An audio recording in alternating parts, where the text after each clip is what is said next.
Bienvenidos a Ifa Stories, donde la sabiduría ancestral se une con la narración moderna. Adéntrate en el mundo sagrado de Ifa, el sistema espiritual yoruba, donde cada historia encierra el poder de la adivinación, el destino y un profundo conocimiento cultural. Acompáñanos mientras desvelamos los misterios de los orishas, las fuerzas divinas que guían nuestro camino, Orunmila, los irunmoles y muchos más. Cada historia es un puente entre el pasado y el presente, tejiendo lecciones atemporales que inspiran, iluminan y transforman. Abraza la sabiduría, honra la tradición y embárcate con nosotros en el corazón de Ifa. Suscríbete ahora y deja que las historias te guíen. La deuda de Orunmila con el terrateniente. Oración. Adifafun, Orunmila, Okunrin alabará, Lodafun gbogbo risa. Ebo, ofrenda. Un chivo, una cabra, 2 gallinas, todos los alimentos comestibles y una gran suma de dinero. Historia. Orunmila estaba perdido y fue a la casa de un hombre poderoso para pedirle una gran suma de dinero.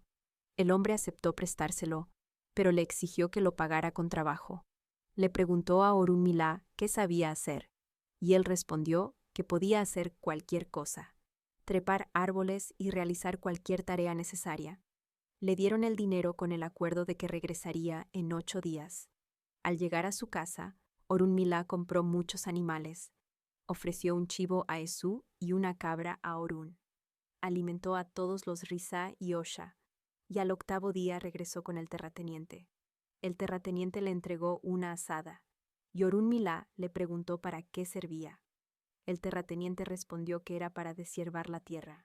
Entonces le pidió que subiera a un árbol de nueces de palma y quines, pero Orunmila se negó, diciendo que el árbol pertenecía a su Risa guardián y que no podía treparlo. El terrateniente le preguntó cómo entonces pagaría su deuda.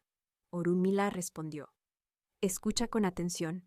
Tu esposa está embarazada, y para que pueda dar a luz de manera segura es necesario realizar un ebó. Además, has perdido un caballo. Ve a buscarlo y lo encontrarás». Todo lo que Orunmila predijo se hizo realidad.